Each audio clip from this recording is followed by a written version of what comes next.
exciting questions, funny questions, thought-provoking questions, sexual questions. These questions will actually start to get you thinking and dreaming about the future. So what's one adventure or experience that you've always wanted to have, but you haven't yet? Right. And the way that we have this broken down in the PDF is in different segments. Like we have exciting questions, funny questions, thought-provoking questions, sexual questions. Anyways. Whatever mood you're in That's that it. night. You could ask one of them and you'll just get on a rabbit trail and just keep going and discussing it. Or you're going to fly through all of them and be like, hey, let's get home. But you know what I like about these questions is that it really starts, because I think sometimes we get into like a redundant, like a rut cycle. Yeah. We're doing the same things all the time. These questions will actually start to get you thinking and dreaming about the future. Come on. And so that's what these are about. So number one adventure or experience you've always wanted to have, but you haven't yet. Yeah. If you could travel anywhere in the world for a month, where would you go and why? Italy, my homeland. That's why. Oh my gosh. You know what's up. Michigan's your homeland. Chill out. Oh, don't talk about Michigan. What's the most embarrassing thing that has ever happened to you in public? That's a good one. If you were a superhero, what would your ridiculous and somewhat useful superpower be? Like, what a fun question to ask. I love that. Just get your creativity flowing. Okay, what's the craziest thing you've ever done that you've never told anybody about? That's a thought-provoking. Like, think about this. This is a thought-provoking question. If you could relive any moment from your past just for fun, what would it be and why? Number 7, what's your favorite childhood memory that still makes you smile? Did you have a favorite game or activity that you used to play with your friends as a kid? If you could have dinner with one historical figure or fictional character, who would it be and what would you guys talk about? And number 10 is, if you could switch lives with any celebrity for a day, who would you choose and what would you do? I feel like nowadays nobody. That's crazy. I know. I'm like more like the historical figure one. I don't want to be any celebrity. Y'all crazy. I really don't know an answer to that, because even like some celebrities, like I'm just nerding out, but I'm like thinking about like comic book movies that I like. As you're acting and stuff and you're like seeing all behind the scenes, I'm like, you're just standing in front of a blue screen. I want to see like the aliens and stuff, Anyways. All right. So there's sexual questions too. We have 5 sexual questions. What are they? My. Bonus. What's a sexual fantasy that you've always wanted to try, but you haven't mentioned before? Ooh, girl, where do I start? Stop it. What's your favorite way to be touched that really turns you on? Is there a particular outfit or scenario that you find incredibly sexy? If you could have the perfect romantic evening together, what would it look like from the start to finish? Boom. So good. Those questions are available for you right now. Download on the PDF right below. Okay, so now here's some tips, all right? I see the statistics why I should date. I know the questions I should now ask my boo on our date, but how do I date? Yeah. So here's how. We are going to give you some... You've been out of the game for a long time. You've been out of the game. Planning and preparation, okay? This is what it looks like. 1, get it on the calendar. Schedule it. Number 1, schedule it. Yeah. Schedule your date. Our date is on Fridays. It used to be Friday night. Now Friday night is family movie night. So it's become Friday during the day because Friday's our day off. So we go on dates on Fridays. Yeah. And like we said, this past Friday, it shifts because we actually you had a doctor's appointment, and then we had something else that came up. So our date was at the gym. It was fun. It was fun. And actual studies show couples that work out together have stronger relationships. Right. Stronger physically and emotionally and sexually.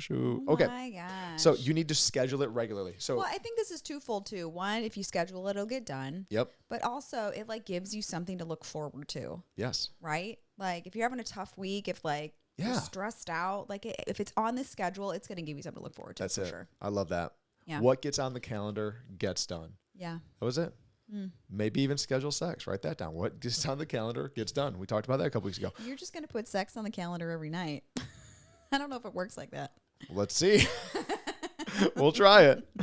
All right. Prioritize the time. Yeah. Treat date nights as non-negotiable appointments, just like a work meeting or a doctor's visit. I'm going to give you insight, people. Let's hear it, babe. People don't need to know what your meeting's about. No. What your business is about. Sometimes we overshare things.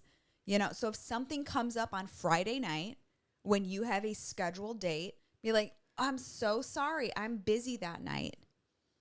Period. Yeah. No explanation. No, let me see if I can move this around. I bet my husband will be okay with it. Absolutely not. Because that just shows what your priorities are. Whatever came up is a bigger priority than your spouse. Yep.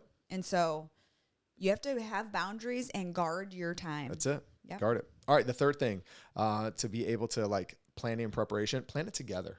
Yeah. Plan it together. What are you going to do? You know, now you can take the initiative and be like, hey, I'd like to go to this movie. I'd like to go to this, the theater. I'd like to go to, you know, ice skating, whatever it is, but let the other person have insight too, you know, because if you're always going to get your favorite food and not the other person's.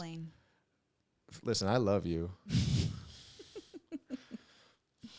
But I won't do that.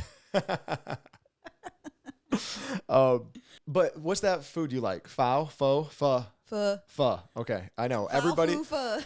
Listen, if you're not in California, you probably don't know what the pho I'm talking about. Stop it. It's like a soup, but I'm not a soup dude, so I'm not gonna waste calories on soup. But my wife loves it, so I sacrifice and I do that with her. So we plan together, right? Mm-hmm. That's number 3. Number 4, mix it up. Avoid the routines of just getting pho every week. Try new experiences that are exciting. So again, we talked about this a couple weeks ago. We went hiking. Yeah. This past week, we just went. Almost died. We did almost die.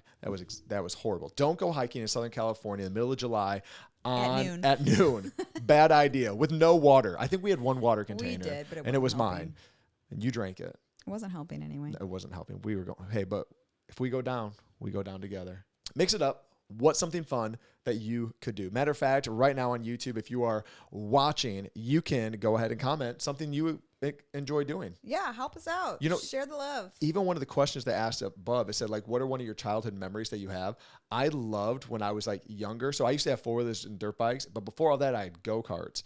And so like, enjoying that when I was a kid riding a go-kart. Now I love going and go-karting. So I'm like, that'd be fun going on a go-kart thing because I got the need for speed anyways. And that would be a sacrifice for you because you don't have the need for speed. You are in the slow lane in California when me and my kids are like in the fast lane. Okay. All right. Budget-friendly options, okay? Plan the date that fits your budget. This is number 5. Okay. Don't be going in debt because then you're just going to be causing more tension and issues in the marriage. That's right. It's about the person. It's not about the thing. So Krissy and I, we have a budget. On our budget, we know how much money we're spending for our dates. Once it's past that, because we're already past that for the month, we're in the middle of July right now. Mm-hmm. So I told her, I said, well, our next few dates, again. We're going hiking, we're going walking, we're going to the gym because we've already done like sushi. We did something, again, we ate at another restaurant. Anyways, just multiple things. I'm like, oh, there it is. Dates are gone. Bye-bye. You know, well, let me say that, rephrase that. Paid dates. Paid dates are gone. Yes.